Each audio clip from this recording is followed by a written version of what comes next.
Hey guys, thanks for that intro. What an interesting question. I'm Omaid Huwazi. I'm the CMO of DWorks, which is a full-service advisory focused on security token events. We're based out of the Frontier Network, which is a co-working space, plus based in Cocoon. So interestingly, Cocoon's obviously China-backed, so I'm kind of probably sat a bit in the middle of these two panel debates, really. I guess the context of this particular discussion is that London's obviously been boosted by having an extremely open regulatory environment. The incumbents aren't as protected as they could be. There's a kind of huge amount of talent after the crash in 2008, 2009, floating around in London, kind of fueling, making the talent available to drive innovation around financial services and fintech. And actually, if you look at it from an investment point of view, the amount of VC floating around and going into this category is on a par with anywhere in the world. So, there's a kind of there's a reason, and there's a kind of understanding as to why it is. So, we've got a really interesting panel. David Bradley Ward, who's the CEO of Able Rate, which is an asset-backed peer-to-peer lending platform. Greg Michael, who's the head of sectors, and he focuses on fintech, cybersecurity, and applied AI at TechNation. And Ashley Kemble-Cook, who's the co-founder of Cadre, which is a blockchain technology and advisory company. Guys, would you like to kind of say a little bit more about yourselves, and then we'll... Yeah, absolutely. So as you said, I'm co-founder of a blockchain development company. So we work with some large firms to help them actually bring their blockchain ideas to life. We've done some things in kind of pharma tracking, as a lot of companies done, with the likes of kind of Roche and Merck. I am based in London. I've been based in London my whole life, and I do quite firmly believe that London is the fintech capital. And I think, notwithstanding the events that are going to happen in the next few months or next few years, I think it will continue to be. Right, my name is Greg Michel. I work at TechNation. Basically, our mission is to help and empower the top tech entrepreneurs throughout the country. We do that in majority via programs who are either targeted at what the company is doing, so this is the bit that I'm overseeing in terms of sector, or the stage of development of where the companies are. Notable alumni of our programs that you will know, particularly on the fintech side, basically the who's who of fintech in the UK, Zopa, TransferWise, Revolut, Onfido, Monzo, Starling. All of them have been through one of our programs at one point or another. So you can, as you can imagine, this is a government-backed entity. So from my point of view, it would be difficult to argue not that London would not be, but there are caveats, and looking forward to discussing them. My name is David Bradley Ward. I run Able Rate, which is a peer-to-peer lending platform. We're also about to launch a blockchain-based secondary market for trading private debt, P2P debts, balance sheet debt. I've worked in London, or I've been around London for the last 30 years, so you would imagine that I'd be a big fan of it. But I think we have to be careful that we're not being too arrogant. I moved my business out of London, out into Henley-on-Thames. Essentially, as a taxi driver said to this morning, there's too many cyclists. And I think the greater point of that is infrastructure, and is it too expensive to be here? And I think it's a point to discuss. So here's a kind of a bit of a provocative thought. Level 39, was that the defining moment for kind of London owning in fintech? Are there a load of people coming off the back of that in London, like Barclays Rise Innovate Finance and FCA's Project Innovate? Actually, are there any kind of viable alternatives anywhere around the world? So I mentioned that DWorks is based in Frontier Network. So the CEO of that is Eric van der Klee, who in fact was one of the founders of Level 39. And when I posed this question to him, he gave me this quote, which is, "Every week or month we get a serious inquiry from someone wanting to build a fintech city, fintech town, fintech village, fintech tower, etc., etc." when we dig into it, they often lack the ability to change policy and provide the project with patient capital it needs to succeed. So it may well be that the context of London, everyone wants to be, create kind of the next fintech hub, but actually nobody's got the regulation, nobody's got the people, nobody's got the money with the same kind of patience. Discuss. I think level 39 is more a symptom of London being a fintech hub. If you look at it kind of historically, a couple of facts that came from The Economist recently. So 18% of global currency dealings pass through London's plumbing, and 37% of cross-border payments also pass through London's infrastructure. We also provide the EU with a quarter of all their financial services. So I think level 39, where they're going to be based, well, they have to be based in London. Greg? I think, if you want to go ahead. Go. I think one thing is clear is humans like to congregate around physical spots, right? So it's great to have a hub, but when you don't have, when you have a town, but if you have a hub to meet, that's great. I think it's very right to point out that I think level 39 was made to exist because there was already something in London that allowed it to exist. And I think it became something which is amazing. I think it was really a sum of many different things. You were saying the FCA Innovate, then there's Barclays Rise. There's just a lot of different things that have happened and that have made the London ecosystem as diverse and flourishing as it is. I think it was it was a good way to add to that ecosystem. Was it a defining moment? I'm not sure. Okay. I think there are, whether one place or another began it all. I mean, I remember when Shoreditch was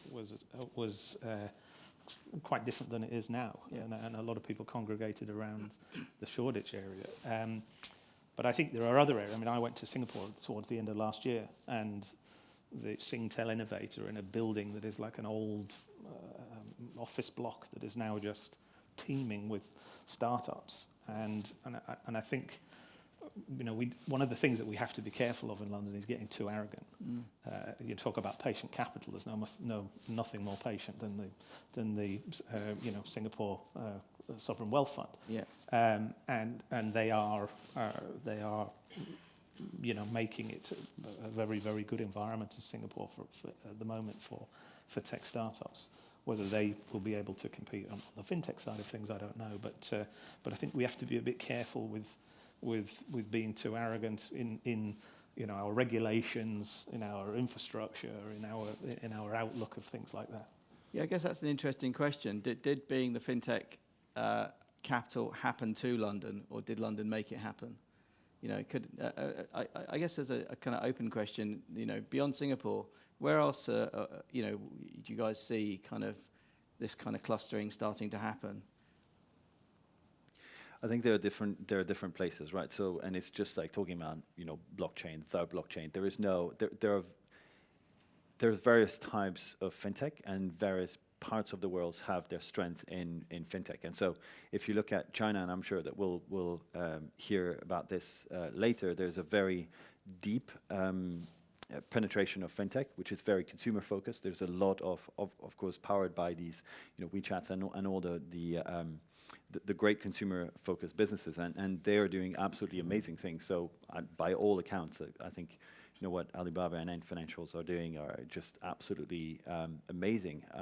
That being said, it's one type of fintech. Then, if you look at the West Coast in the UK, it's another type of fintech, which is much more kind of like e-commerce driven, etc. You got the Stripes, etc.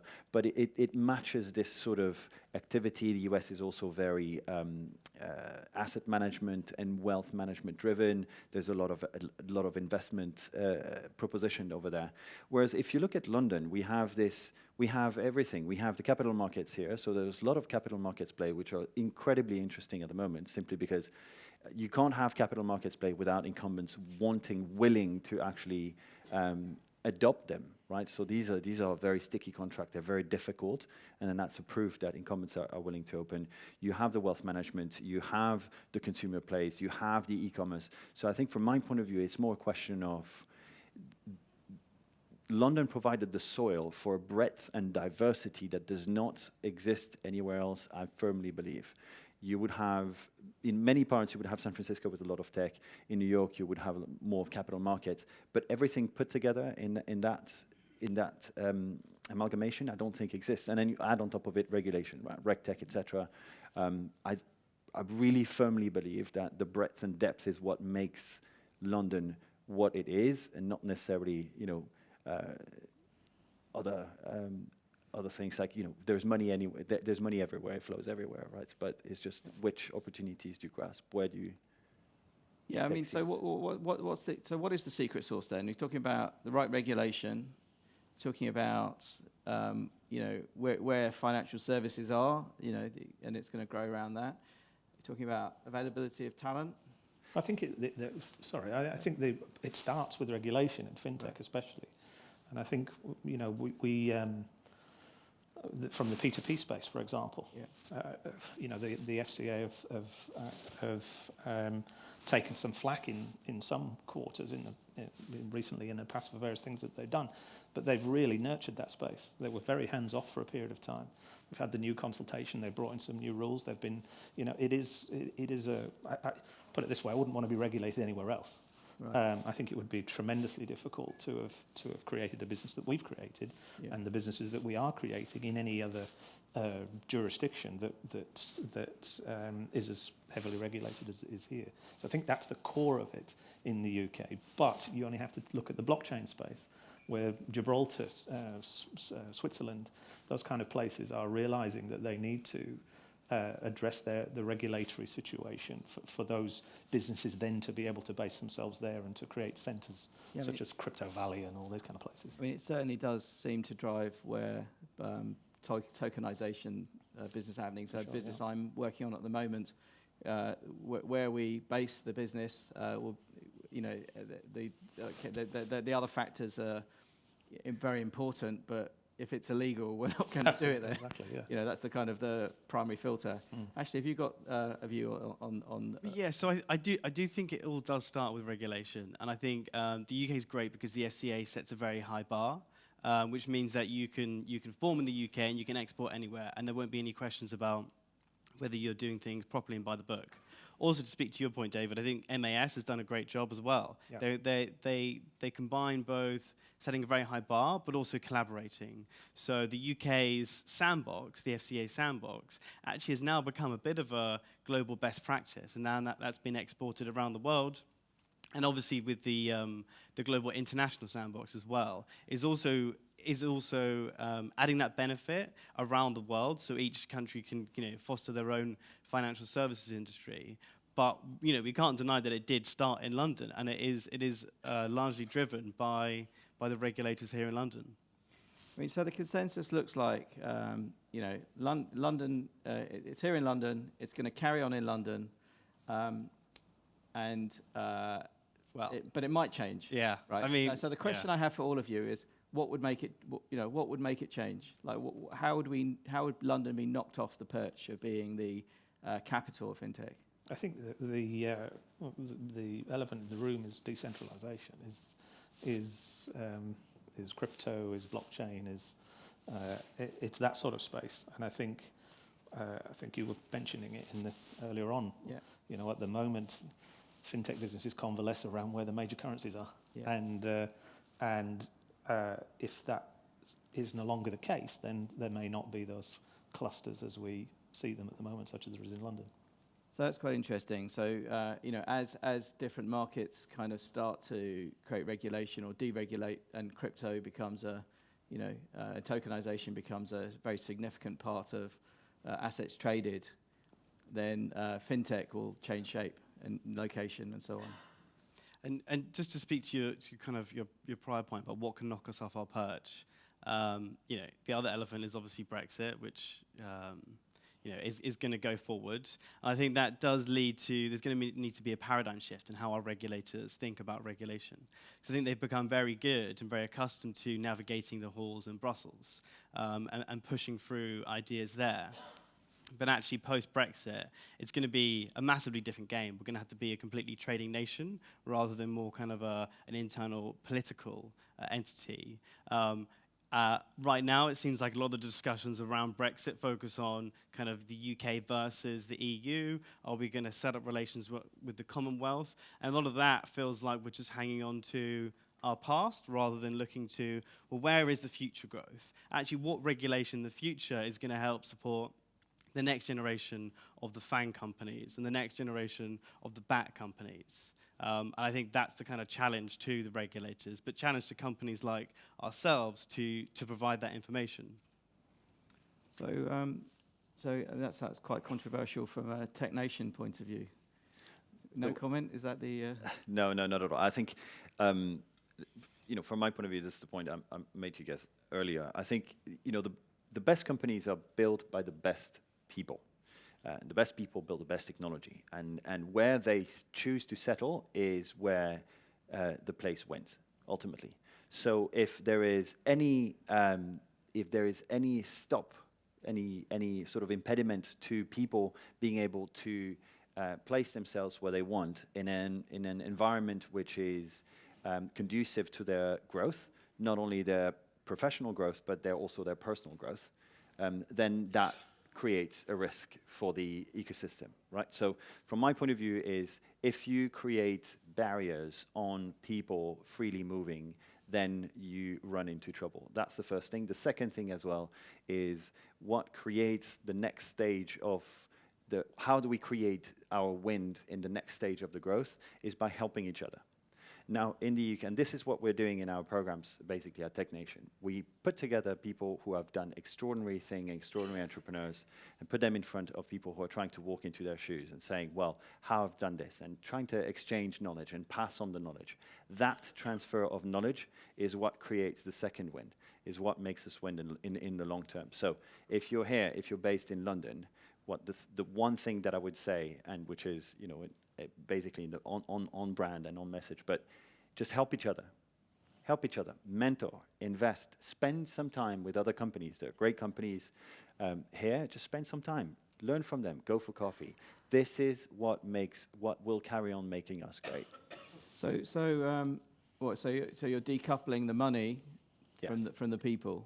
Yes. Is it possible that the money could stay in London and the people could be somewhere else, or the other way around? I don't know. Could the money all be based out of China? Maybe ask the entrepreneurs how far would you be going down with a completely remote team? You know what? I think that ship has already sailed. To be fair, I think there is quite a lot of outsourcing. There's a lot of remote work. But legally, where are you going to set up a business? The legals of London and the UK are tremendous, and I think there is a possibility that the money could stay here and the money could come here and be used to develop other places. So I think there is a danger of that. There is a danger of that. So we've got a couple of minutes left. We've got a question that's made it through the filter system, the firewall, and it's an interesting one. Over 75% of the technical talent in London is non-UK. Given that Brexit is only about immigration, any other reason is false. Isn't an exodus inevitable? Controversial. I mean, sadly, it seems like there probably will be an exodus of amazing talent, and I think we kind of need to work with the government to think about how we can get around that. How we can keep attracting people, but also how we can make sure that regulation enables people to still come in. And that statement is probably pretty contentious, kind of in different parts of the UK. But I think it's true. Yeah, I mean, I guess to be really controversial, the kind of London bubble might be part of the reason why Brexit's happening. Yeah. And London needs to share the love. How about kind of fintech in Birmingham or Sheffield or Leeds. Scotland, Leeds? Yeah, no, I think it's great. Yeah, Henley. I mean, we're based in Henley-on-Thames, all right? We're a seven-man crusade to make Henley the tech centre of the UK. But, there are, we work with companies up in Leeds, and they've got a great environment up there. Yeah. And I can see it moving regionally without question. Reading has always been the Thames Valley, Silicon Valley, our own Silicon Valley. You know, there are areas around the UK that if I had a little bit more investment, a little bit more love, as you say, then I think we could create other tech centres. That's for sure. I mean, the one thing that I will say though is Exodus. I don't buy into it. I think that people stay where they feel that they have an opportunity, and the level of friction that needs to happen before people uproot themselves needs to be pretty high, because as you know, a race, human beings are quite lazy. So I think that Exodus will not happen. And for example, you take San Francisco, you take the Valley. People are moaning about, you know, San Francisco, absolutely hating San Francisco. There's more and more of that narrative that is coming through. Do you see people exiting the Valley in their droves? No, because the opportunity is there. We're out of time, but there's one really interesting question here, so we'll quickly cover it. You know, how can the UK fintech be exported to different countries? And it's a thought I've had, which is that maybe Britain is like a plug-in. Maybe Britain is a middleware layer across, you know, business globally and technology globally, where somehow there's this kind of layer of the one, you know, the thing that's wonderful about Britain that we somehow export, but maintain its identity. What are your views on that? I mean, with Tech Nation, does it want to, you know, how does it feel about exporting Britishness elsewhere? So actually, funny enough, we have part of the business that is focusing on that, on building ecosystems based on what we have here. There is big demands, particularly in Asia for this, a little bit in Latin America. Yes, I mean, this is something that we can export. That being said, we can't just plug in all the components, right? No. So you need to have the talent, you need to have the capital, the regulation. We need to have a lot of things happening. So what we can do is help foster the right elements, that bring them in and help them on the way down on that path, and make sure that these governments understand basically what they need to have in place. But that, you know, at the end of the day, they just need to create the conditions for this to happen. Yeah. Okay, guys, we're out of time. So David, Greg, and Ashley, thank you very much. Thank you very much.